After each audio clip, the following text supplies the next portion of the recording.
My fiancée ended our engagement saying she never really loved me and disappeared from my life. A year later, her sister handed me the son she secretly carried and never told me about.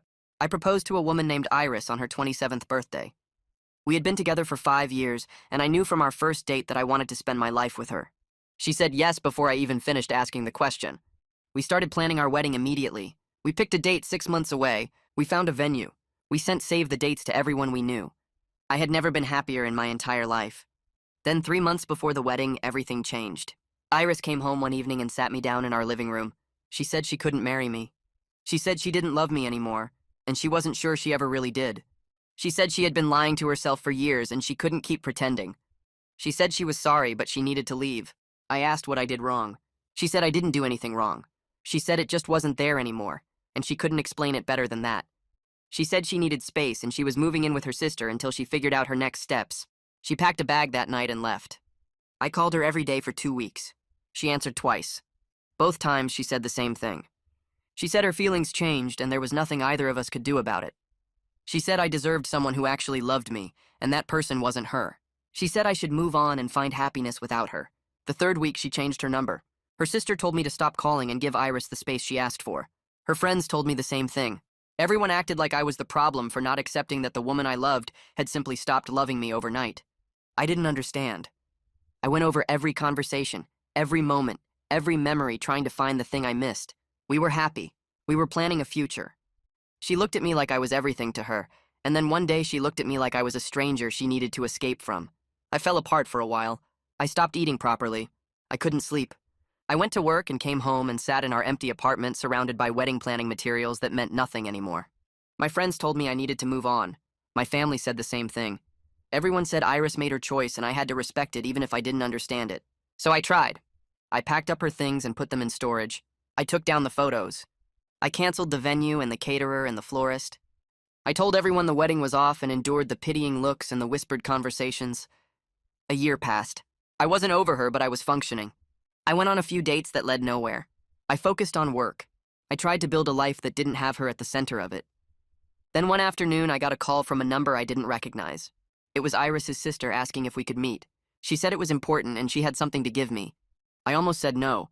I almost told her I had moved on and didn't want to reopen old wounds. But something in her voice made me say yes. We met at a coffee shop near my office. She was already there when I arrived. She looked like she had been crying. She had an envelope in her hands and she slid it across the table before I even sat down. She said Iris passed away 2 weeks ago. I didn't understand what she meant at first. I asked passed away from what? She said cancer. She said Iris was diagnosed a week before she ended our engagement. Stage 3. The doctors gave her a year, maybe 2 if the treatments worked. She said Iris made everyone promise not to tell me. She said Iris didn't want me to watch her die. She didn't want me to spend the last year of her life taking care of her and then grieving her forever. She thought if she made me hate her, I would move on and find someone healthy who could give me the life she couldn't. I sat there trying to process what I was hearing. The woman I loved didn't stop loving me. She loved me so much she lied to my face to set me free. She spent the last year of her life alone because she thought that was better for me. She died thinking she did the right thing. Iris's sister pushed the envelope closer to me. She said there was more. She said Iris found out she was pregnant a month after the diagnosis. I opened the envelope and my hands shook so hard the papers nearly fell out. Medical records spilled across the table first, then ultrasound photos showing a tiny form in grainy black and white. The letter came last, written in Iris's handwriting that I still recognized after a year. She wrote that she was 8 weeks pregnant when they found the cancer. She wrote that the doctors told her to end the pregnancy so she could do stronger treatments. She wrote that she refused because this baby was ours, and she wanted me to have part of her even after she was gone. She spent months making sure our son would be healthy while the cancer spread through her body. The sister told me his name was Christian. She said he was in her car right now. She said Iris's final wish was for me to raise him. I stood up without meaning to and walked toward the parking lot. Everything felt distant and strange, like I was moving through water. The sister followed me and pointed to a small blue sedan parked near the entrance. I saw a car seat in the back with a dark-haired toddler strapped inside. He was playing with a gray stuffed elephant and making it dance in the air. I got closer and looked through the window. He had Iris's brown eyes and my nose and my mouth. He looked up at me through the glass and stopped playing. The sister opened the door and he reached both arms toward me. He said hi in this tiny voice that made my chest hurt. I realized my entire life had just changed again in 20 minutes. A year ago, Iris left me. 20 minutes ago, I found out she died. Now I was looking at my son, who I never knew existed. We went back inside the coffee shop because I couldn't process any of this standing in a parking lot. The sister lifted Christian out of his car seat and brought him inside. She set him on my lap, and he settled there like he'd known me his whole life. His small hands grabbed my shirt, and he looked up at my face with those eyes that were so much like Iris's. The sister explained she'd been taking care of him since Iris died 2 weeks ago. She said Iris left very clear instructions that I was his father and should raise him. She handed me a diaper bag covered in cartoon animals. Then she gave me a thick folder of legal documents. Last, she pulled out a leather journal and said it was Iris's from the past year. Christian wiggled on my lap and pointed at my coffee cup. The sister said he was almost 15 months old. She said he was healthy and happy and had been asking for Mama since Iris passed. She said Iris talked about me every single day and showed him my photo constantly. She started crying while she told me all this, and I just sat there holding this child who was mine, but felt like a stranger. I took Christian home to my apartment and had no idea what I was doing. The sister helped me carry his things up the stairs. She showed me how to mix his bottle and what foods he could eat. She left after an hour, and suddenly I was alone with a toddler in an apartment that had no baby furniture or supplies. Christian walked around exploring everything while I watched him. He touched the couch and the coffee table and my shoes by the door. When it got late, I didn't have a crib, so I made a nest of blankets on my bed. I laid him down and he fell asleep almost immediately, like this was completely normal for him. I sat on the floor next to the bed and just watched him sleep. Every time I looked at his face, I saw Iris and felt this crushing mix of love and rage. She kept him from me. She carried our baby and gave birth and spent a year raising him, and I missed all of it. She made a choice this enormous without giving me any say. I didn't sleep at all that night. I just sat there trying to understand how the woman I loved could do something like this. Christian woke up crying around 6 in the morning, and I had no idea what to do. He stood up in the blankets and reached for me, crying Mama over and over. I picked him up and he kept crying. I tried giving him the bottle the sister showed me how to make, but he pushed it away. I tried putting him down, but he screamed louder. I walked around the apartment with him and he just kept crying in my arms. After 30 minutes of this, I called my brother Hadrian in complete panic. He answered sounding half asleep, and I told him I needed help right now. He asked what was wrong, and I said I had a son and didn't know what to do. There was silence on the other end. Then he said he was coming over and hung up. Hadrian arrived 40 minutes later with his wife and their 2 kids. He brought bags of supplies and boxes of diapers and containers of food. Christian had finally stopped crying, but was clinging to me and wouldn't let go. Hadrian stared at us for a long moment. He asked where this child came from. I told him the whole story while his wife started organizing supplies in my kitchen. Iris had cancer. Iris got pregnant. Iris died. Her sister brought me my son yesterday. Hadrian looked shocked, but he didn't ask a million questions. He just started showing me basic things I needed to know. His wife demonstrated how to change a diaper on my bed while Christian watched. She explained what toddlers eat and how much and how often. She showed me how to check if his diaper needed changing and how to tell if he was hungry or tired or sick. Hadrian's kids played with Christian on the floor, and he seemed happy for the first time since waking up. They stayed for 3 hours, teaching me everything they could think of. When they left, Hadrian hugged me and said he'd come back tomorrow. He said I wasn't alone in this. I read Iris's journal that night after Christian finally fell asleep again. It destroyed me all over again. She wrote about feeling him kick during chemo sessions. She wrote about choosing treatments that wouldn't harm the baby, even though stronger options might have given her more time. She described being so sick from the chemo she could barely stand, but still getting up to take care of him. She wrote about the first time he smiled at her, and the first time he said Mama. She wrote about loving me so much she couldn't bear to trap me in a life of watching her die, and then raising our son alone while grieving her. She truly believed pushing me away was the kindest thing she could do. She thought if she made me hate her, I would move on and find someone healthy. She thought I would build a happy life without her. Reading her words felt like being stabbed over and over. She loved me through everything. She suffered alone because she thought it would hurt me less. My mother Margot showed up the next morning without calling first. Hadrian must have told her. She walked in and saw Christian playing with plastic cups on my kitchen floor. She stopped in the doorway and stared at him. Then she walked over and knelt down next to him. She said hello to him in this soft voice. Christian looked up at her and smiled. She started crying immediately. She picked him up and held him and cried into his hair. She said, "This is my grandson, and I never got to meet him." She was angry at Iris for the same reasons I was, but I could see her trying to understand it too. She stayed all day. She made a list of everything I needed to buy for a toddler. She took me to the store and we filled 2 carts with supplies.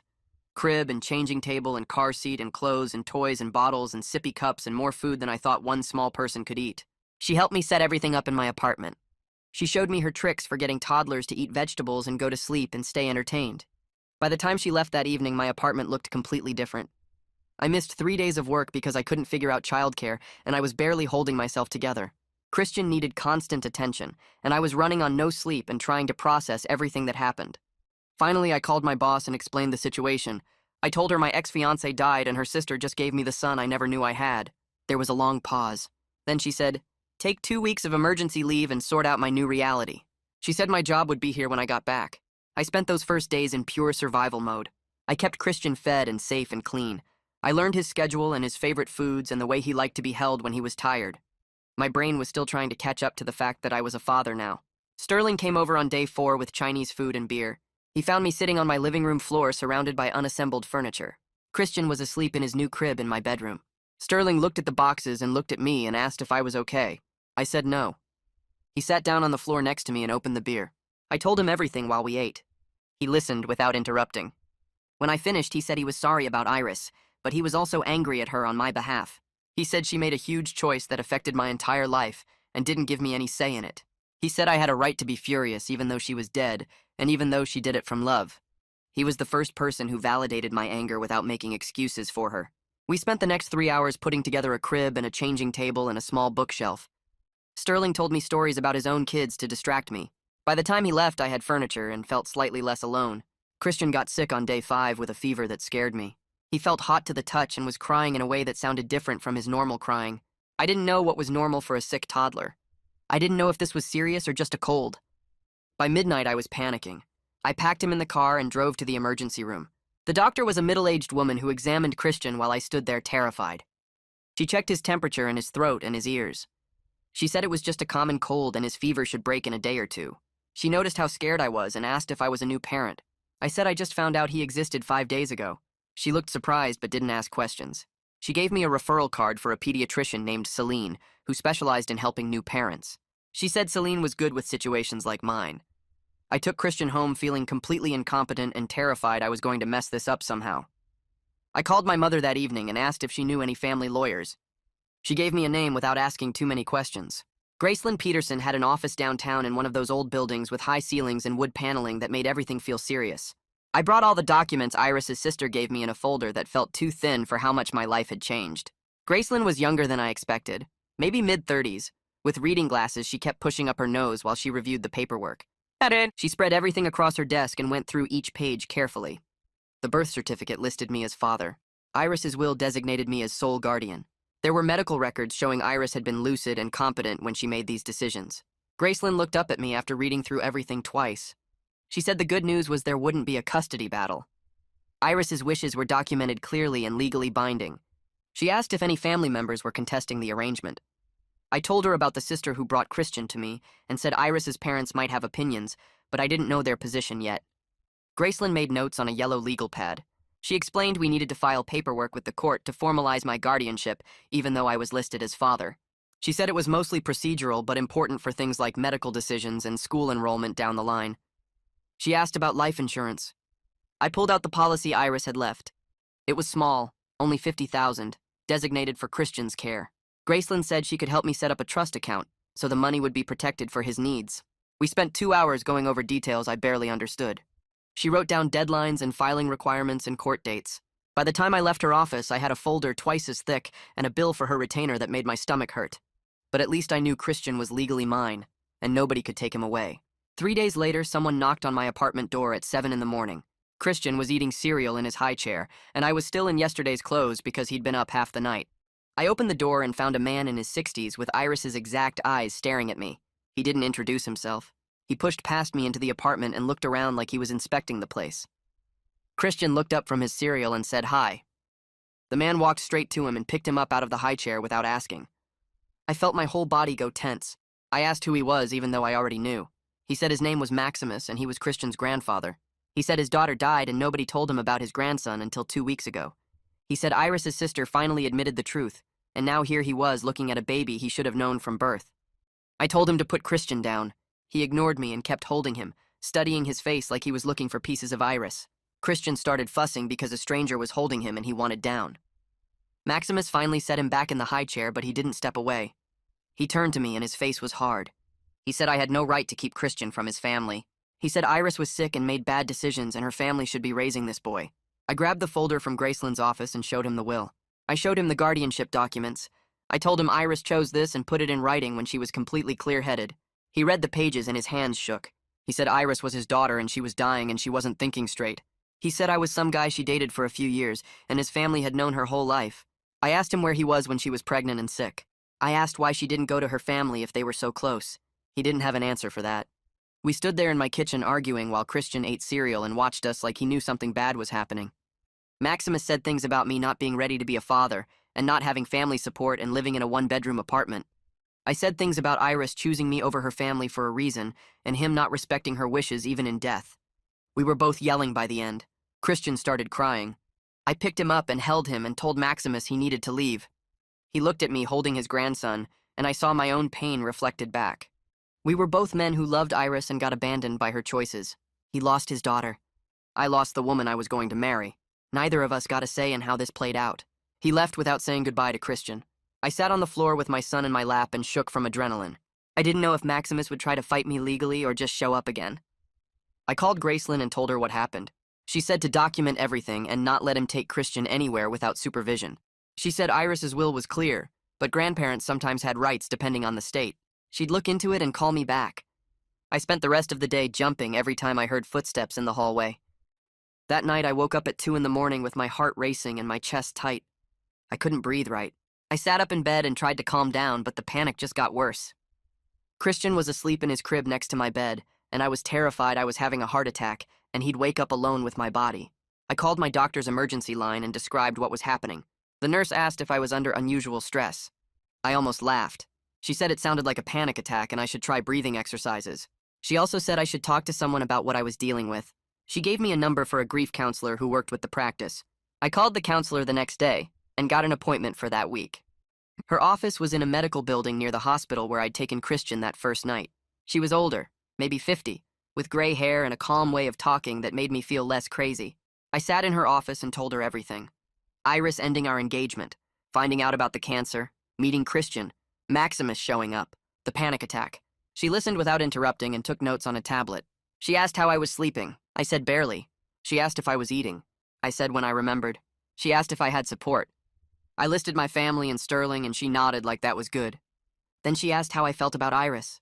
I didn't know how to answer that. I said I loved her. I said I hated her. I said I understood why she lied. I said I'd never forgive her for it. She wrote something down and looked at me. She said it was possible to be angry at someone's choice while respecting that they made it from love. She said Iris believed she was protecting me even though I didn't get to decide if I wanted that protection. She said grief was complicated and I didn't have to resolve my feelings quickly or neatly. She said becoming a father overnight to a child I didn't know existed while processing the death of someone I loved was trauma on top of trauma. She scheduled me for weekly appointments and gave me some techniques for managing the panic attacks. By the time I left, I felt like maybe I wasn't completely losing my mind. Christian started calling me Dada in his second week with me. I was changing his diaper and he looked right at me and said it clear as anything. Dada. I froze with the clean diaper in my hand. He said it again and reached for my face with his small, sticky fingers. Something cracked open in my chest. This tiny person who lost his mother and got handed to a stranger was trying to attach to me anyway. He was trusting me to take care of him, even though he had no reason to believe I wouldn't disappear too. I picked him up and held him and cried into his hair. He patted my shoulder like he was comforting me. My anger at Iris was still there, but now it was competing with this huge, protective love for our son that I didn't expect to feel so fast. My emergency leave ended and I had to go back to work. I called the daycare near my office and they said their waiting list was 6 months long. I sat at my kitchen table trying to figure out childcare and coming up empty. My mother called to check on us and I told her my problem. She said she could watch Christian 3 days a week. Hadrian's wife offered to take the other 2 days. I felt guilty accepting their help, but I didn't have other options. My first day back at work, I dropped Christian off at my mother's house at 7 in the morning. He cried when I left and I almost turned around and took him home. My mother texted me a photo an hour later of him playing with blocks and smiling. I tried to focus on work but kept checking my phone. I left a meeting early to pick him up on time. I worked from home the next day because he was fussy, and I couldn't concentrate knowing he was upset somewhere else. My boss called me into her office at the end of the week. I thought I was getting fired. Instead, she asked how I was managing. I told her honestly that I was barely holding it together. She said she had kids and understood the adjustment. She said to do my best and let her know if I needed accommodations. I realized my entire life structure needed to change. I couldn't work the same hours or take the same projects or advance my career the same way. Christian had to come first now, whether I was ready for that or not. Iris's sister showed up on Saturday with boxes stacked in her car. She said she'd been keeping Christian's things at her house and thought I should have them now. We carried everything up to my apartment. Clothes in different sizes, toys he'd played with, books Iris read to him, a baby blanket with his name embroidered on it, photos. So many photos of Iris holding him during her final months. I looked at one picture of her sitting in a hospital chair with Christian asleep on her chest. She was bald from chemo, and so thin her bones showed through her skin. But she was smiling at him like he was everything. I had to leave the room. I went into my bedroom and closed the door and pressed my hands against my eyes. The sister knocked softly and asked if I was okay. I said I needed a minute. She organized everything while I pulled myself together. When I came back out, she was folding tiny clothes into drawers.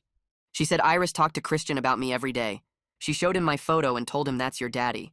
She said Iris wanted him to know my face, so when he met me, it wouldn't be completely strange. I asked why Iris didn't just tell me. The sister stopped folding and looked at me. She said Iris was trying to give me a life without grief. She thought watching her die would destroy me. She thought raising Christian alone would be easier than raising him while watching her suffer. I said that wasn't her choice to make. The sister agreed. She said she told Iris that 100 times, but Iris wouldn't listen. She said Iris could be stubborn when she thought she was right. I remembered that about her.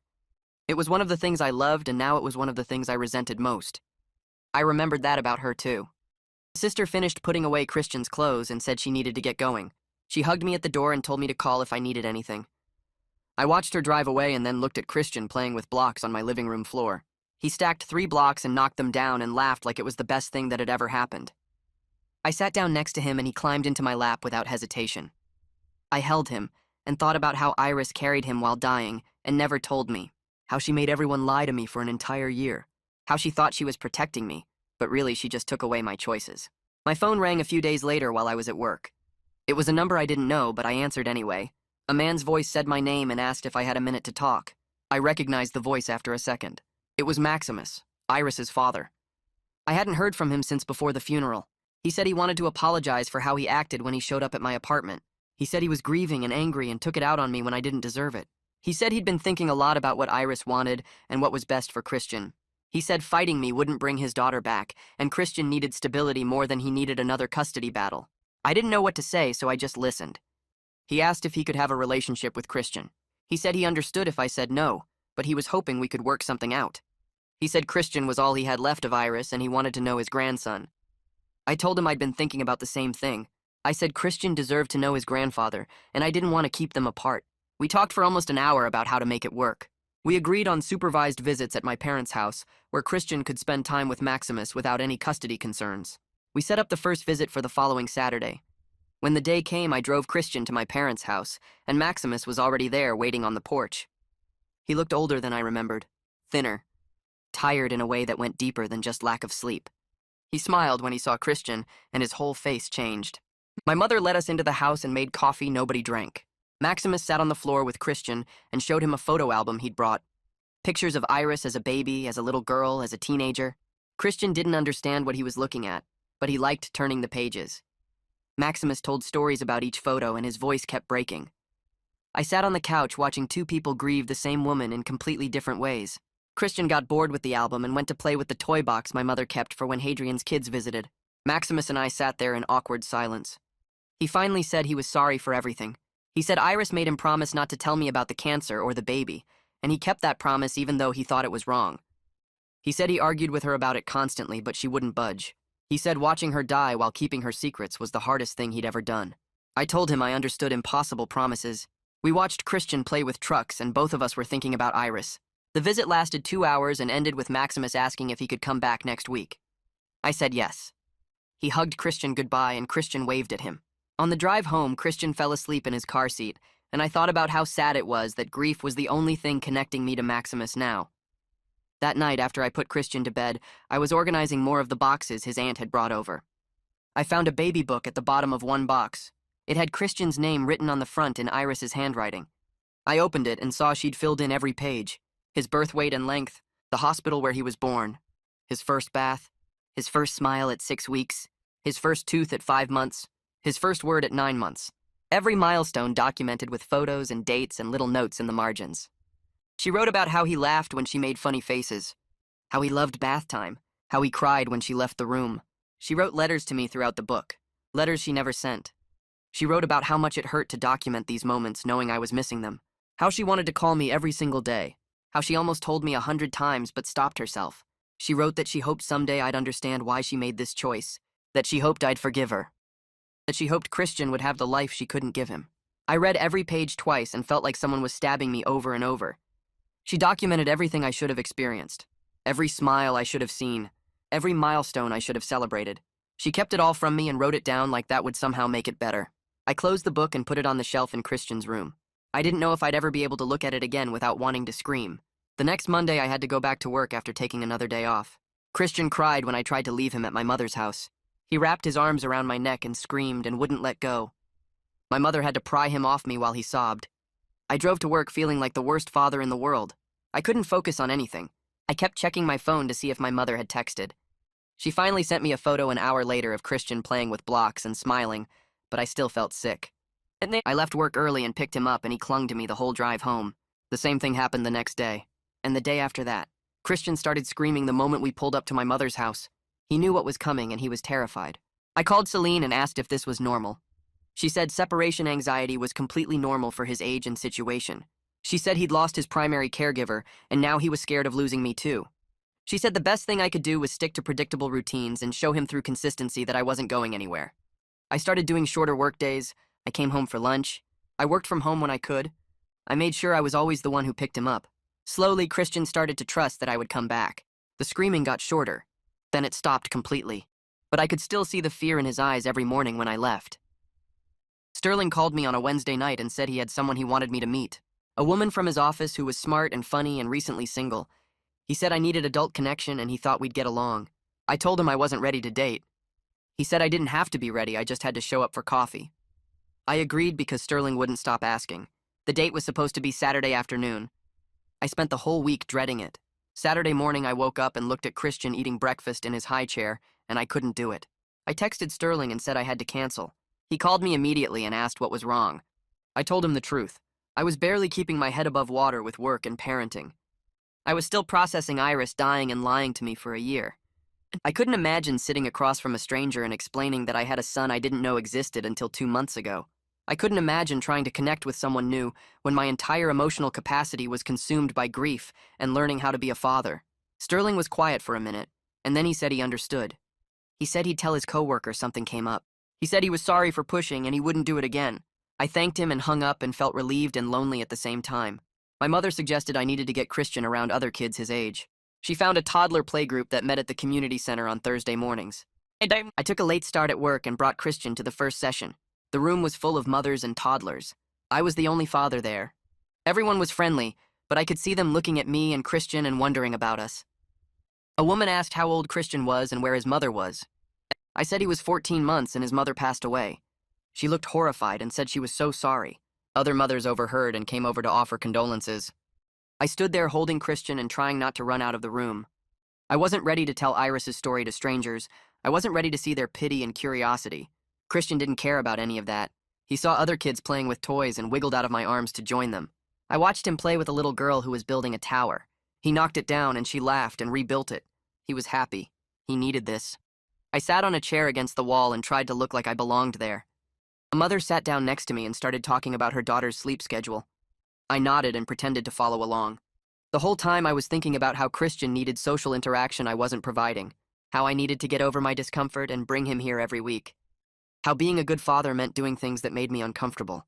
I kept reading Iris's journal in small pieces because reading too much at once made me too angry to function. One night I found an entry from her 7th month of pregnancy. She wrote about almost calling me that day. She wrote about seeing me at a coffee shop near my office with a woman I'd gone on 2 dates with. She wrote about watching us talk and laugh and how much it hurt to see me trying to move on. She wrote that she wanted to run over and tell me everything. Tell me about the baby. Tell me about the cancer. Tell me she still loved me and never stopped. But she didn't. She wrote that she sat in her car and cried and then drove home and convinced herself she was doing the right thing. She wrote that sparing me from impossible pain was an act of love, even though it was killing her. She wrote about watching me from a distance during her entire pregnancy, seeing me go to work, seeing me try to date, seeing me slowly start to look less broken. She thought she was setting me free. Every page of her journal showed how much she loved me, which somehow made her choice even harder to accept. She loved me enough to lie to my face. She loved me enough to die alone. She loved me enough to keep our son from me. I closed the journal and put it away, and didn't open it again for a week. I had my regular appointment with the grief counselor on Tuesday afternoon. My mother watched Christian and I drove to the office and sat in the waiting room, trying to figure out what I wanted to talk about. When the counselor called me in, I sat down and said I needed to admit something. I said I was furious at Iris, not just sad or confused, but actually angry. I was angry that she died. I was angry that she lied. I was angry that she made choices about my entire life without asking me. I was angry that she left me alone with a child I was terrified of failing. I said I felt guilty for being mad at someone who was dead and who made her choices out of love. But I was still angry, and I didn't know what to do with that feeling. The counselor listened and then said anger was a normal part of grief. She said I didn't have to resolve it quickly or feel guilty for feeling it. She said being angry at Iris didn't mean I didn't love her or understand her choices. She said I could be angry and sad and grateful all at the same time. She said I didn't have to forgive Iris right now or maybe ever. I just had to keep moving forward and taking care of Christian and processing my feelings as they came. She said permission to be angry without shame was important. I left that session feeling like I could breathe a little easier. Christian got sick again on Friday night. He threw up all over his crib and himself and me. I cleaned him up and changed his sheets and he threw up again an hour later. This kept happening all night. By morning, he had diarrhea too, and I was completely exhausted and starting to panic. I called Celine and she said it sounded like a stomach bug. She told me to keep him hydrated and watch for signs of dehydration. I asked what those signs were and she listed them. Dry mouth, no tears when crying, no wet diapers, sunken eyes. She said to call her if I saw any of those things. I spent the entire weekend managing vomit and diarrhea and trying to get Christian to drink water. He was miserable and clingy and I felt completely helpless. Sunday afternoon, Celine called to check on us. I told her Christian still had diarrhea but seemed a little better. She said she was going to stop by and check on him. I said she didn't have to do that.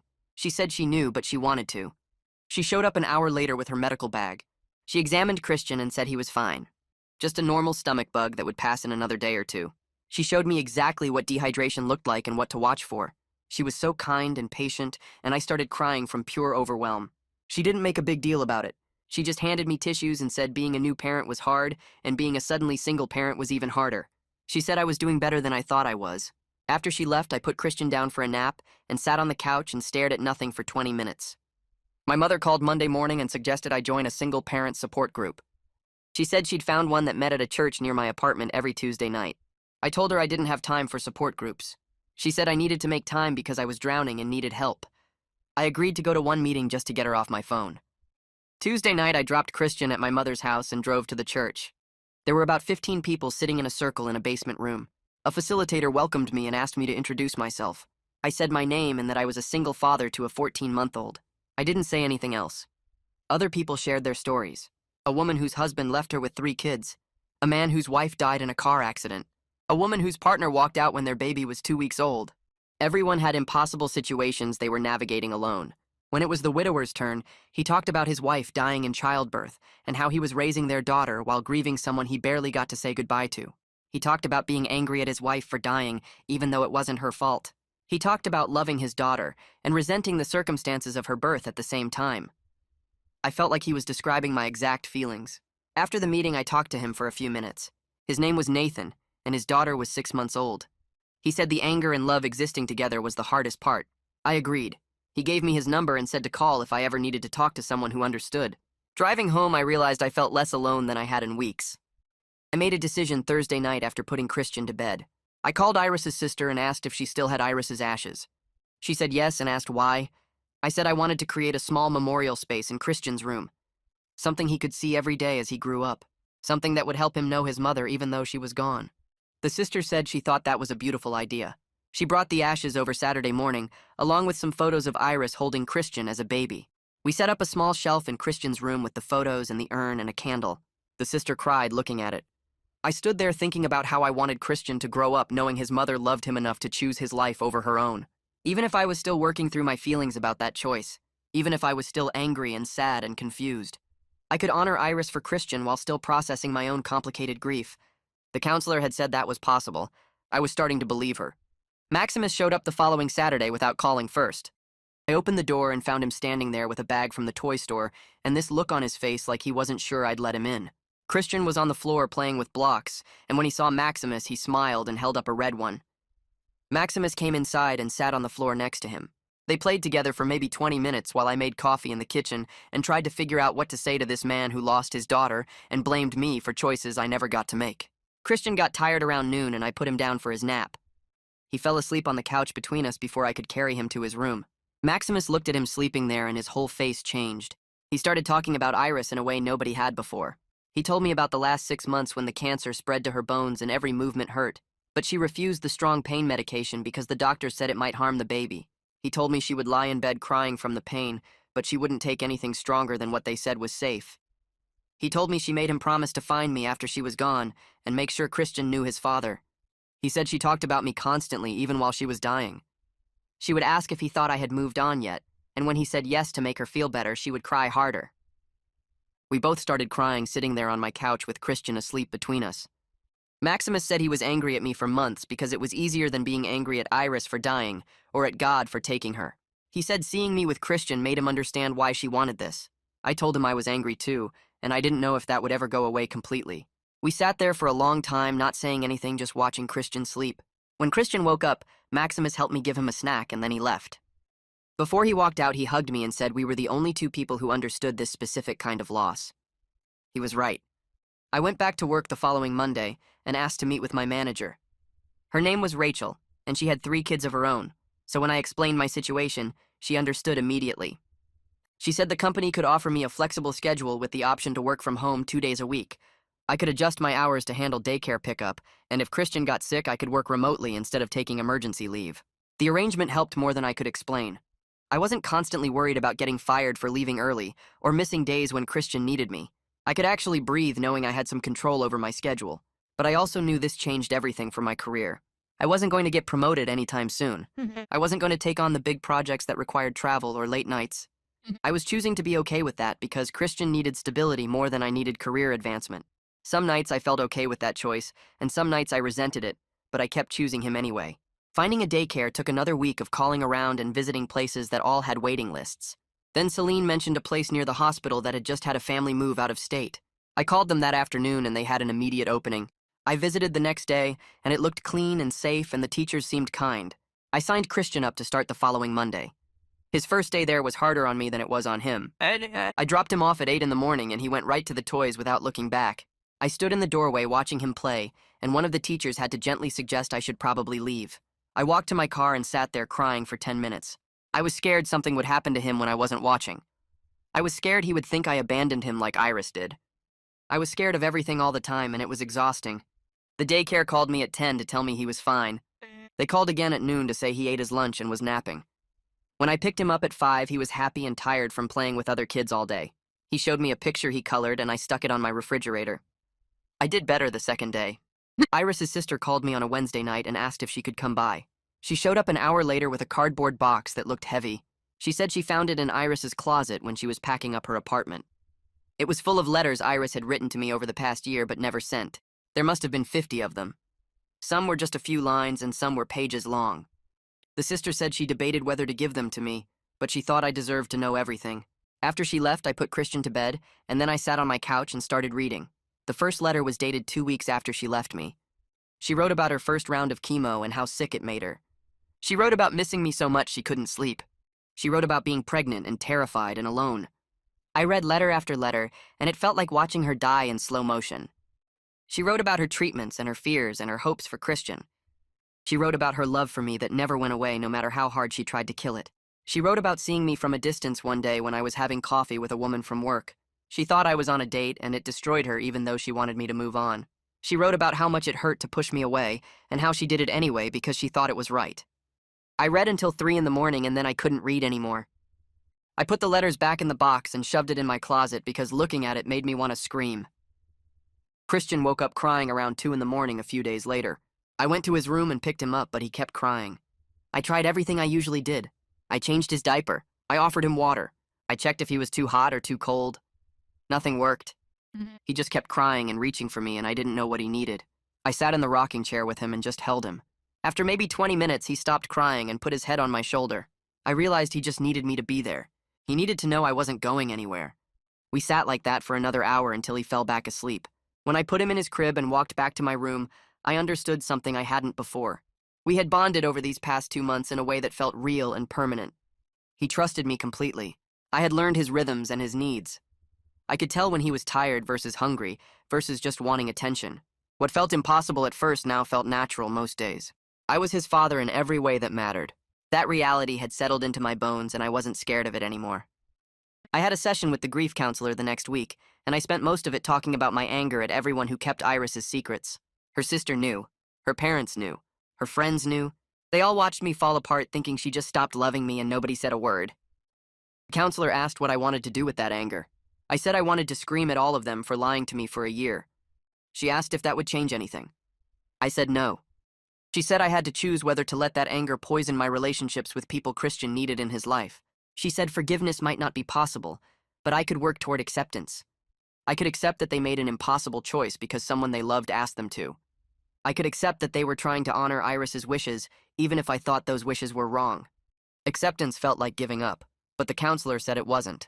She said acceptance was choosing to move forward without letting the past destroy my future. I wasn't there yet, but I was trying. I took Christian to visit Iris's grave for the first time on a Sunday morning. The cemetery was quiet, and the grass was wet from rain the night before. I carried Christian to her headstone and set him down.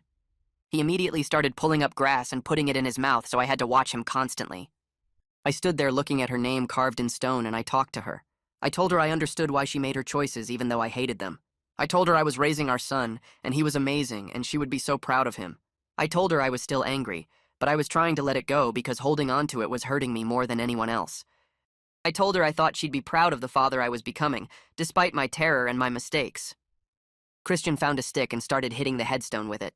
I took it away from him and he cried. I picked him up and held him and told Iris I was doing my best. That was all I could promise her. Hadrian came over for dinner the following Saturday. He brought pizza and beer and we sat on my couch while Christian played on the floor. Hadrian watched him for a while, and then he said he was proud of me. He said when this all started he wasn't sure I could handle it, but I had stepped up in ways he didn't expect. His validation meant more than I thought it would. My whole family had embraced Christian completely. My mother watched him twice a week and loved every minute of it. My father had opened a savings account for his college fund. Hadrian's kids treated him like their cousin. Christian was going to grow up surrounded by family who loved him, even though his mother was gone. That mattered more than I could put into words. I attended a parent-teacher conference at the daycare on a Thursday afternoon. 2 teachers sat across from me and talked about Christian's development and personality. They said he was resilient and affectionate. They said he played well with other kids and followed directions better than most children his age. They said he seemed happy and secure. They had no idea he lost his mother 2 months ago. They had no idea his entire world had been turned upside down. Looking at him, you would never know. Knowing I was providing that stability for him despite my own grief felt like the first thing I had done right in months. I drove home from that meeting feeling lighter than I had in weeks. I had another session with the grief counselor, and we talked about my resentment toward Iris for the choice she made. I asked if I would ever fully forgive her for keeping Christian from me. The counselor was quiet for a long time, and then she said, forgiveness might not be the goal. She said maybe I could work toward accepting that Iris made an impossible choice from a place of love, even if I believed it was the wrong choice. She said I could honor her memory for Christian while still being angry about what she took from me. She said those things could exist together. I didn't know if I believed her, but I wanted to. Sterling showed up on a Tuesday night with pizza and 2 beers, dropping onto my couch like he'd done 100 times before. Christian was already asleep in his crib, and the apartment was quiet except for the hum of the refrigerator. Sterling opened both beers and handed me one without asking if I wanted it. We ate pizza straight from the box, and he talked about work drama I barely listened to because my brain was too tired to track who was fighting with who in his office. Then he asked if I was ready to start dating again, and the question landed so wrong I almost laughed. I wasn't even close to ready, but not for the reasons he probably thought. It wasn't just grief anymore keeping me away from relationships. My entire life was centered around Christian now in ways I couldn't explain to someone who didn't have kids. Every decision I made went through a filter of how it affected him. Every free moment I had was spent making sure he was fed and safe and happy. The idea of adding another person to this equation felt impossible, like trying to fit another piece into a puzzle that was already complete. I told Sterling I appreciated him asking, but I wasn't there yet. He nodded and said he understood, but I could tell he didn't really get it. He still saw me as his friend who lost his fiancée and needed to move on. He didn't see that I had moved on, just in a completely different direction than anyone expected. I was a single father first now, and everything else came second. Work came second. Friends came second. My own needs came way down the list after Christian's needs. I was surprised to find I was okay with that. Being Christian's dad had become the most important part of my identity, and I didn't need anything else right now. Christian started calling for Mama 3 nights later, and I didn't know what to do except hold him while he cried. He woke up screaming around 2 in the morning, and when I went to his crib, he was standing up with tears streaming down his face, reaching his arms toward me and saying Mama over and over. I picked him up and carried him to the rocking chair in his room, holding him against my chest while he sobbed. He kept saying it, Mama, Mama, Mama, like if he said it enough times she would appear. My heart broke into smaller and smaller pieces listening to him cry for someone who wasn't coming back. I didn't know if he actually remembered Iris, or if he was just responding to my grief somehow.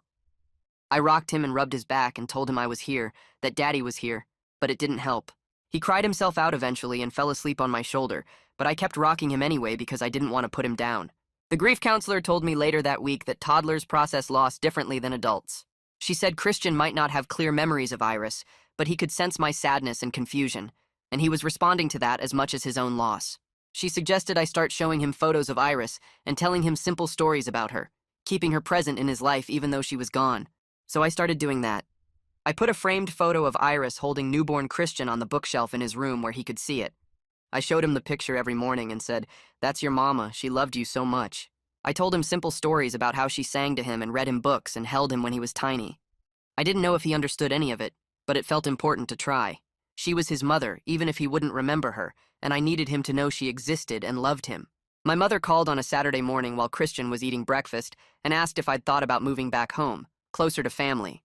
She said it would be easier for everyone if Christian grew up near his grandparents and cousins, and she could help more with childcare if we lived in the same town. I understood where she was coming from, but I told her no. I'd already decided to stay in our current city, even though moving closer to family would be simpler in a lot of ways. Christian's support system was here. His pediatrician was here. His daycare was here. The grief counselor I'd been seeing was here. Disrupting him again after everything he'd already lost felt cruel and wrong. He was finally settling into routines and familiar places, and yanking him away from that to make my life easier wasn't something I could do.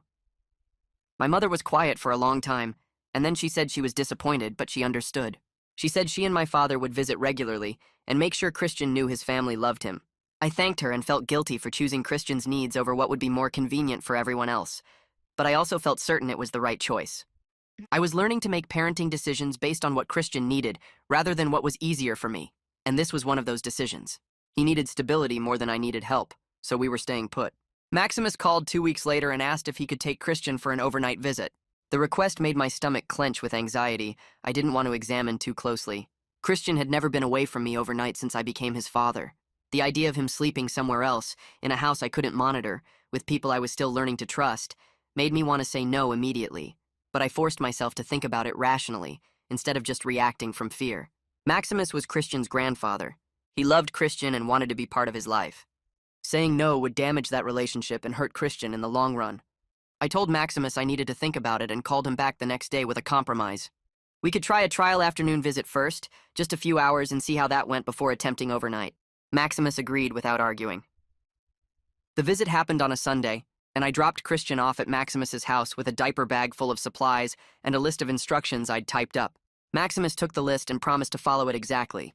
I left and drove around for 2 hours because I couldn't make myself go home to the empty apartment. I kept checking my phone expecting a call that something went wrong, but it never came. When I picked Christian up, he was happy and tired, covered in crumbs from cookies Maximus had given him. Maximus said they'd had a good time and asked if we could do it again soon. I said yes because I realized I needed to trust that Iris's family loved Christian and wouldn't take him from me. Control was hard to release when I'd already lost so much, but holding on too tight would hurt Christian more than it protected him. I started attending the single-parent support group every Tuesday night, leaving Christian with my mother so I could sit in a church basement with other people navigating solo parenthood. The group was mostly women, but there were a few other single dads, and everyone understood the specific challenges in ways my married friends never could. We talked about childcare logistics and financial stress and the exhaustion of being the only adult responsible for everything. We talked about dating and whether any of us were ready for that, which most of us weren't. A woman named Lauren, whose husband died in a car accident 2 years ago, asked me for coffee after one meeting. She was pretty and kind, and she understood grief in ways most people didn't. I told her I was flattered, but I wasn't ready to date anyone yet.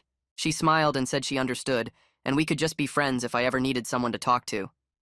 Her interest made me realize something I hadn't fully accepted before. I wouldn't be alone forever.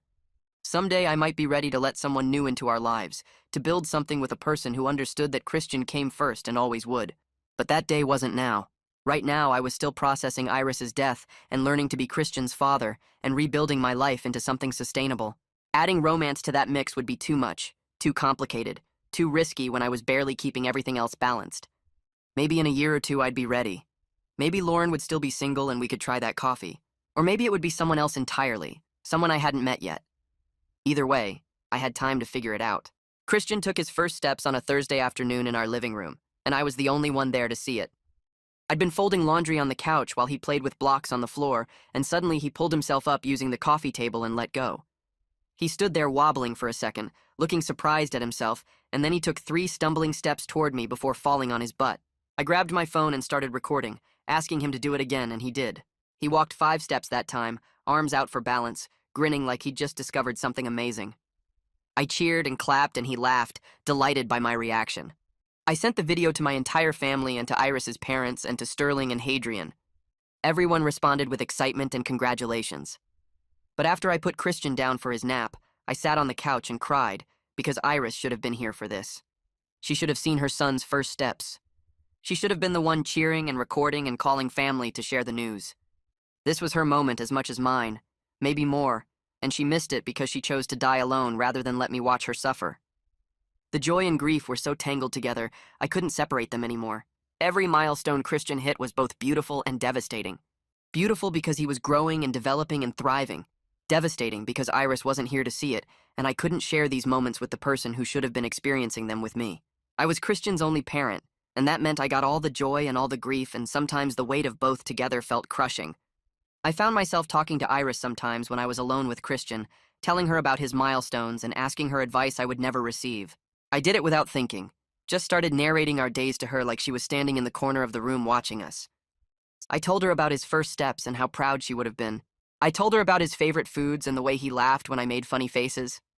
I told her about my fears that I was doing everything wrong, that I was failing him in ways I couldn't see yet. I asked her questions about what she would do in certain situations, how she would handle his tantrums or his sleep problems or his picky eating. Obviously, she never answered, but talking to her helped somehow. The grief counselor said this was normal and healthy when I mentioned it during our next session. She said maintaining a connection to Iris's memory helped me process her loss while honoring her role in creating our son. She said as long as I wasn't hearing Iris's voice responding or having conversations with her that felt real, talking to her was just another form of grief work. So I kept doing it. I talked to Iris while I gave Christian baths and read him bedtime stories and pushed him on the swings at the park. I told her about our life and hoped somehow she could hear me, that she knew Christian was safe and loved and thriving despite everything.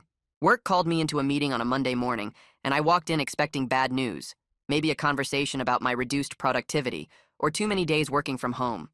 Instead, my manager offered me a promotion to a senior position with better pay and more flexibility. She said they recognized my performance had remained strong despite my personal challenges, and they wanted to support my growth with the company. The new position came with a significant raise and the option to work from home 3 days a week instead of 2. I accepted immediately and thanked her, trying not to cry from relief right there in her office. The financial security helped tremendously with childcare costs and saving for Christian's future. I could afford better daycare now, maybe even start a college fund that would actually mean something by the time he turned 18. I was rebuilding my life in a shape I never expected when I proposed to Iris 3 years ago. I wasn't engaged or planning a wedding or building toward the future I thought I wanted. Instead, I was a single father with a toddler and a demanding job and grief that still hit me at random moments throughout the day. But it was becoming a life I could actually sustain, one that didn't feel like constant survival mode. I had routines and support systems and enough money to cover our needs. Christian was happy and healthy. I was functioning and sometimes even finding moments of peace. It wasn't the life I planned, but it was ours, and that had to be enough. I read Iris's letter to Christian again late one night after he went to sleep, and this time I could see it through her eyes instead of just my own anger and hurt.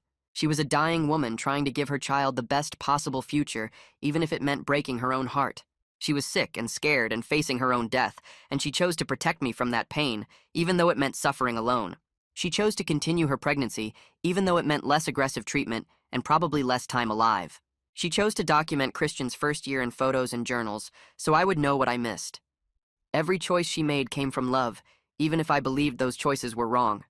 I still disagreed with her decision to keep Christian from me. I still felt angry that she took away my choice to be there for both of them. But I understood her love now in ways I couldn't before I became a parent myself. I understood the desperate need to protect your child from pain, even if that protection meant making choices that hurt. I understood loving someone so much you would sacrifice your own happiness to give them a better life. I didn't forgive her. Not exactly. But I understood her. And maybe that understanding was enough for now. Christian got sick with another fever the following week, and this time I handled it calmly, knowing what was normal and what required medical attention. I checked his temperature and gave him the correct dose of medicine and monitored him for concerning symptoms without panicking. When his fever spiked to 102, I called Celine's office and spoke to the nurse, who told me what to watch for and when to bring him in if things got worse. I kept him home from daycare and spent 2 days managing a cranky, clingy toddler who wanted to be held constantly. It was exhausting but not terrifying like the first time he got sick. I knew what I was doing now. I knew the difference between a normal childhood illness and something serious. Celine called to check on him the next day and commented on how much more confident I sounded as a parent compared to our first few appointments. I realized she was right.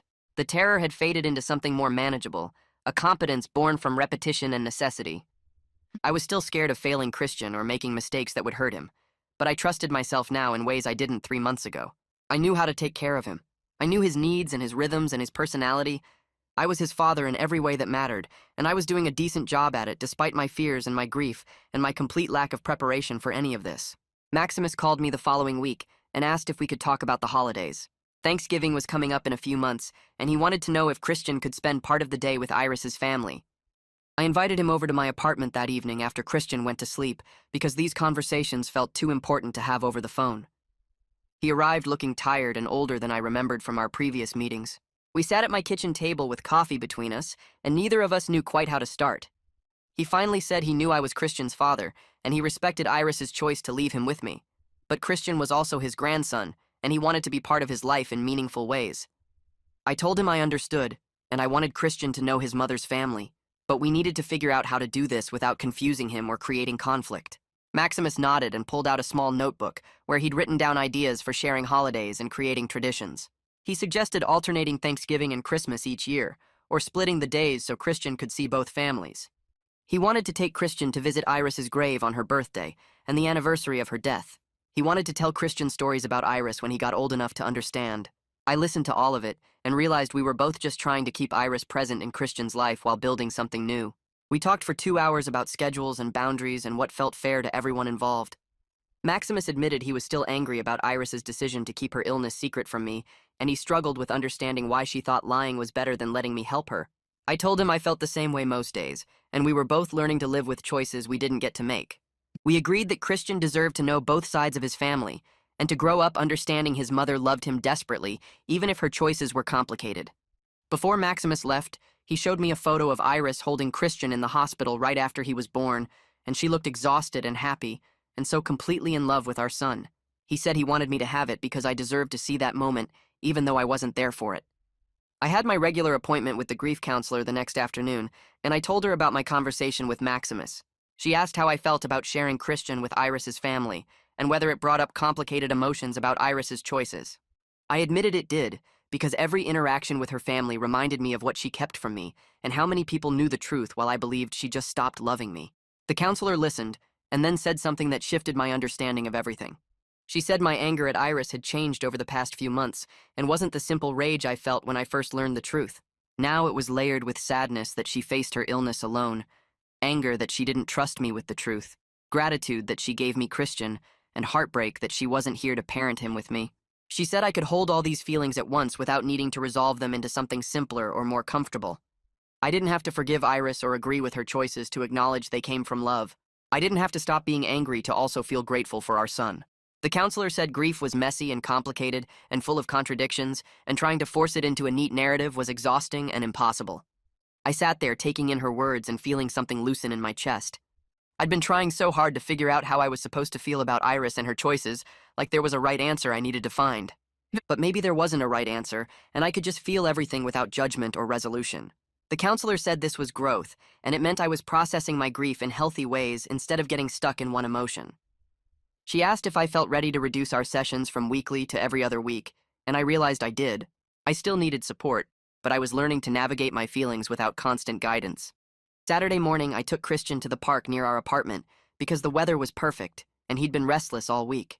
I pushed him on the swings and helped him climb the small slide and watched him run around with other kids his age. He was completely fearless, throwing himself into play with the kind of trust that only small children have. I sat on a bench nearby and just observed him for a while. This little person who was half me and half Iris and entirely himself. He laughed when another kid shared a toy truck with him, and he fell down twice chasing a ball and got right back up without crying. I had a moment of pure contentment watching him that surprised me completely. This was my life now. Single father and grief survivor and man rebuilding from loss, and it wasn't what I planned when I proposed to Iris 3 years ago. But it was mine, and it was real, and it was happening whether I felt ready for it or not. Christian ran over to me for a hug and buried his face in my shirt, and I felt purpose in a way I hadn't since Iris left. This kid needed me, and trusted me, and loved me, and that mattered more than anything else. We stayed at the park for 2 hours until Christian started getting cranky from hunger and tiredness. I carried him home on my shoulders, and he grabbed my hair and giggled the whole way, and I thought about how far we'd come in just a few months. I wasn't the terrified man who didn't know how to change a diaper anymore, and Christian wasn't the scared toddler being handed to a stranger. We were building something together that honored Iris's sacrifice while creating our own story. That night, after Christian fell asleep, I sat down at my desk and opened a blank document on my computer. I'd been thinking about the grief counselor's suggestion to write letters to Christian for when he got older, documenting our life together and telling him about his mother from my perspective. I wanted him to know the full truth when he was ready to understand it, not some sanitized version that made everything seem simple and resolved. I started typing, and the words came easier than I expected. I wrote about meeting Iris in college and falling in love with her completely. I wrote about our engagement and how happy we were planning our wedding. I wrote about the night she left and how destroyed I felt believing she stopped loving me. I wrote about learning the truth a year later and meeting him for the first time in that parking lot. I told him his mother loved him desperately and made impossible choices to give him life, and I was angry about those choices even while understanding they came from love. I told him grief was complicated and messy, and I was still figuring out how to feel about everything that happened. I told him he was worth every difficult moment of the past few months, and I wouldn't change having him in my life, even though the circumstances were painful. I wrote for an hour and saved the letter in a folder I labeled with his name. I planned to write more letters as time went on, creating a record of our life together and my evolving feelings about Iris and her choices. Someday, when he was old enough to ask questions about his mother and why she made the decisions she did, I wanted him to have my honest perspective alongside whatever Iris's family told him. Iris's sister called me the following Tuesday and asked if we could meet for coffee. She sounded nervous on the phone, and I immediately worried something was wrong with Christian's medical records or legal paperwork. We met at the same coffee shop where she first told me about Iris's death and Christian's existence, and sitting there brought back the shock and devastation of that afternoon. She got straight to the point and told me she was moving to our city to be closer to Christian. She'd found a job and an apartment and would be settled within a month. Part of me immediately worried about boundaries and whether she'd try to interfere with my parenting or second-guess my decisions. But another part of me felt relieved that Christian would have more family nearby who loved him and wanted to be part of his life. She must have seen the conflict on my face because she quickly said she wasn't trying to take over or act like his mother. She just wanted to be his aunt and help however she could. She said she'd been living with guilt since the day she handed him to me, knowing she kept Iris's secrets and helped her hide the truth from me. She said she struggled with that promise every single day of Iris's illness and after her death, torn between honoring her sister's wishes and believing I deserved to know. I told her I understood impossible choices better now than I did a few months ago, and we both did what we thought was right, even if the outcomes were painful. We agreed to move forward focused on Christian's well-being, rather than rehashing the past. She asked if she could babysit sometimes or take him to the park, and I said yes because Christian needed all the love and support he could get. She cried and thanked me for being gracious when I had every right to shut her out completely. The anniversary of Iris's death arrived in early November, and her family planned a memorial service at the cemetery. They invited me and asked if I would bring Christian, even though he was too young to understand what was happening. I dressed him in nice clothes and drove to the cemetery feeling anxious about seeing Iris's extended family all together. Some of them probably blamed me for not being there during her illness, not knowing she actively kept me away. Others might judge me for being angry at her choices when she was dead and couldn't defend herself. But I was Christian's father, and he deserved to be part of this grieving family because of our son. So I went. The service was small and intimate with maybe 20 people gathered around Iris's headstone. Her mother had arranged flowers, and someone brought balloons that we would release at the end. I stood at the back holding Christian while different people shared memories of Iris. Her college roommate talked about her kindness and her terrible cooking. Her cousin remembered family vacations and inside jokes. Maximus spoke about her strength during her illness and how she faced death with grace. When it was my turn, I stepped forward with Christian on my hip and told stories about our relationship that made her parents smile through tears.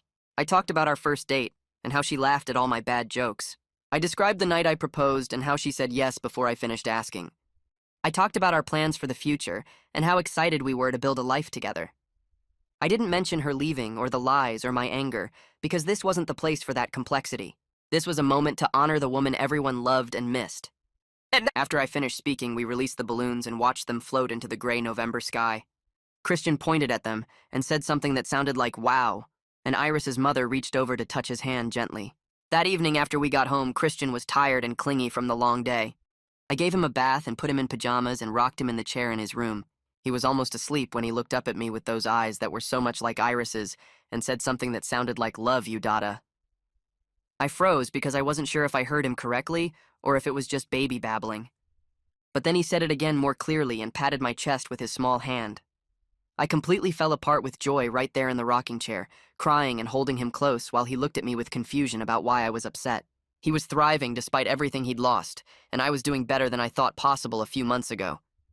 We were building a life together that honored Iris's sacrifice while creating our own story, and hearing him say he loved me felt like confirmation that we were going to be okay. I told him I loved him too, and kissed his forehead and finished rocking him to sleep.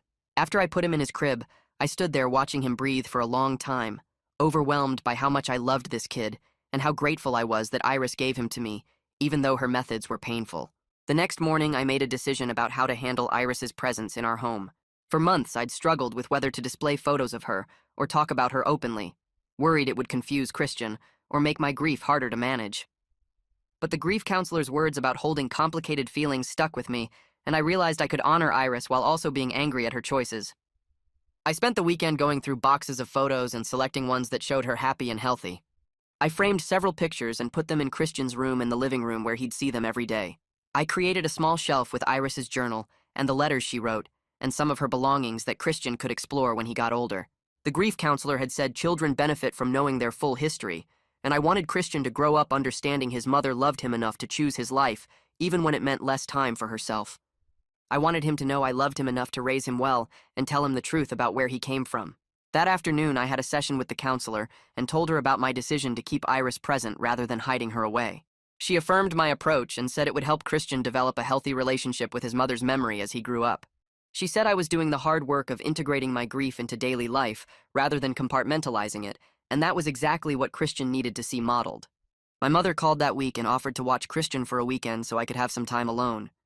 I hadn't been away from him for more than a few hours since he came into my life, and part of me resisted the idea of being separated that long. But I was exhausted, and I knew I needed space to process everything without the constant demands of toddler care. I dropped Christian off at my parents' house on Friday evening with detailed instructions about his routines and favorite foods. My mother smiled and told me to relax and trust that she raised 3 boys successfully. I drove back to my empty apartment and felt strange being alone after months of constant company. Saturday morning, I woke up late and made coffee and sat in silence that felt both peaceful and lonely. I decided to visit Iris's grave by myself without Christian or her family around. I needed to have a conversation with her that was just between us, no audience or performance required. I drove to the cemetery and found her headstone and sat down in the grass beside it. I talked to her for over an hour about forgiveness and anger and love and parenting. I told her Christian was amazing and looked just like her and had her smile. I told her I was doing my best to raise him well even though I was scared of messing up. I told her I was still angry she didn't trust me with the truth, but I understood she was trying to protect me in her own misguided way. I told her I wished she was here to parent him with me because doing it alone was hard and I missed her desperately. I told her I thought we were going to be okay, Christian and me, and I hoped she would be proud of the father I was becoming. I sat there crying and talking to a headstone like she could actually hear me, and it felt cathartic in ways I didn't expect. When I finally left, I felt lighter somehow, like I'd released some of the weight I'd been carrying. Sunday afternoon, I joined a father's play group that met weekly at the community center. Sterling had suggested it months ago, but I'd been too overwhelmed to consider it. Now I was ready to connect with other dads navigating parenthood and build some normalcy into our lives. The group was casual and welcoming with about 8 fathers and their kids ranging from infants to preschoolers. We let the kids play while we talked about sleep schedules and picky eating and developmental milestones. Nobody asked about my situation, and I didn't volunteer the complicated story of how I became a single father. They just accepted me as one of them, another dad trying to figure things out and keep his kid happy and healthy. Their friendship helped me feel less isolated in ways that surprised me. I wasn't just the grieving widower or the guy whose fiancée lied anymore. I was Christian's dad first and foremost, and that identity was becoming the primary way I saw myself. After the playgroup ended, one of the dads invited me to grab lunch with him and his son the following week, and I said yes, because I was ready to build community beyond my family and old friends. I picked up Christian from my parents' house that evening, and he reached for me immediately, and I realized how much I'd missed him, even though the break was good for both of us. My mother brought over a sleep training book she'd used with my brothers, and I read it cover to cover that same night. Christian was 18 months old now, and still waking up twice a night wanting comfort or a bottle, and I was so tired I could barely think straight anymore. The book suggested a gradual approach where I'd sit next to his crib and slowly move farther away each night until he learned to fall asleep on his own. I started the process that weekend, and it was brutal. He cried and reached for me through the crib bars, while I sat 3 feet away fighting every instinct to pick him up. The first night took 2 hours before he finally fell asleep from exhaustion. The second night was 90 minutes. By the end of the first week, he was sleeping through the night consistently, and I woke up one morning actually feeling rested for the first time in months. The fog that had been clouding my brain since he arrived lifted enough that I could think clearly about our future, instead of just surviving each day.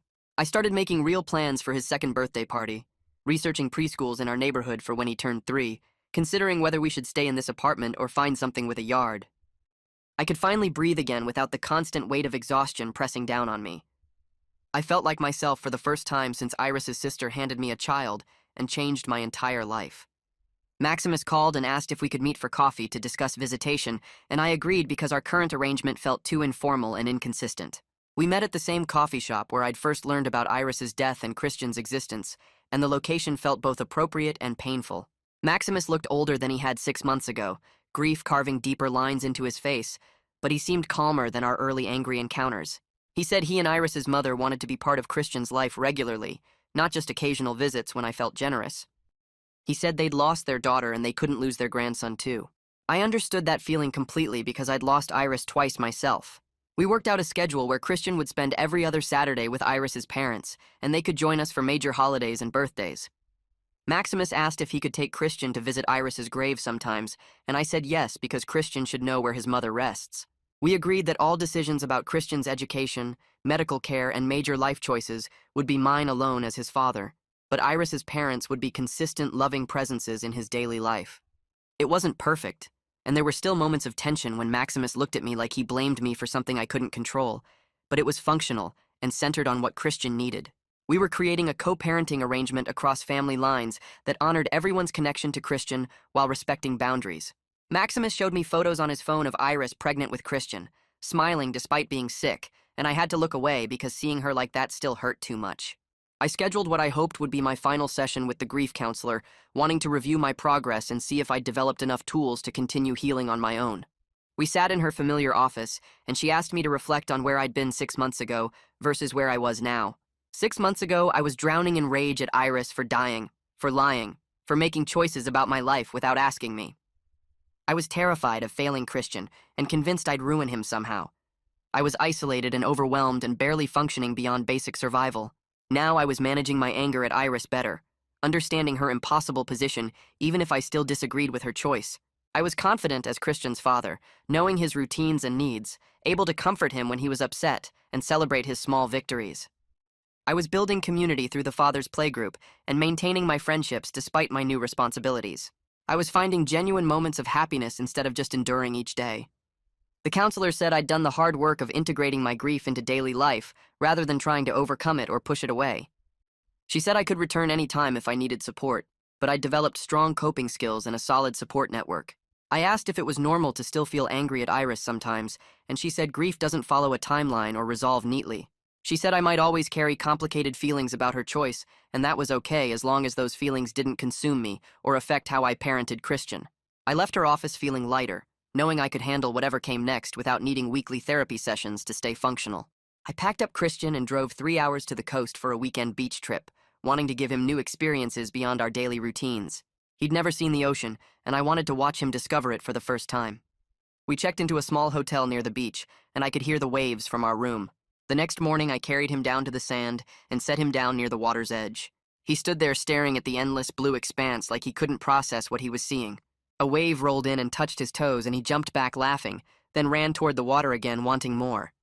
I spent the next hour following him up and down the beach while he chased waves and collected shells and got completely covered in wet sand. His joy was so pure and infectious that I found myself laughing harder than I had in over a year. I took hundreds of photos on my phone, wanting to document every moment of his delight. I wished desperately that Iris could see him like this, healthy and happy and loved, experiencing the world with complete wonder. I promised her silently that I'd give him the beautiful life she wanted for him, that I'd make sure he grew up knowing adventure and joy despite the tragedy of his beginning. Christian fell asleep in the car on the drive home, sun-tired and content, and I kept glancing at him in the rearview mirror, thinking about how far we'd both come. Sterling stopped by with pizza one evening, and after Christian went to bed, he said I seemed different from I had in over a year. He said I seemed lighter somehow, less weighed down by everything that happened. I realized he was right when I thought about it. The grief hasn't disappeared, and I still have hard days when I miss Iris so much it physically hurts, but the grief has integrated into my daily life, rather than consuming it completely. I'm Christian's father first, and that identity has become the primary way I see myself, instead of being the guy whose fiancée lied or the grieving widower. I'm rebuilding my career around my parenting responsibilities, and my boss has been supportive of my flexible schedule. I'm maintaining my friendships even though I can't be as available as I used to be. I'm honoring Iris's memory by raising our son well and making sure he knows she loved him, but I'm also living fully in the present instead of staying trapped in the past. Sterling said he was proud of me for not just surviving, but actually building a good life for Christian and myself. I told him there were still moments when the anger came back strong, when I wanted to scream at Iris for making her choice without giving me any say, but those moments were getting less frequent and less intense. I was learning to hold space for complicated feelings without letting them define my entire existence. On what would have been our wedding anniversary, I took Christian to visit Iris's grave and brought flowers to plant. He was too young to understand the significance, but someday I'd tell him about the woman who loved us both enough to make an impossible sacrifice. I dug small holes in the dirt near her headstone, and Christian helped me plant purple irises, his namesake flower, getting soil all over his hands and clothes. He patted the dirt down carefully like I showed him and said pretty when we finished. I sat there in the grass with him playing nearby and talked to Iris like I sometimes did when I needed to process things. I told her I was at peace with our complicated story now, not because I'd resolved all my feelings about her choice, but because I'd accepted that some questions don't have answers and some grief doesn't fully heal. I told her Christian was amazing and looked more like her every day, and I was doing my best to be the father he deserved. I told her I understood she was trying to protect me, even though I wished she'd trusted me enough to face her illness together. I told her I forgave her for lying, even though I'd never stop wishing things had been different. Christian brought me a dandelion he'd picked, and I tucked it next to the irises we'd planted. We were building a good life together, honoring his mother's love while creating our own path forward, and that was enough.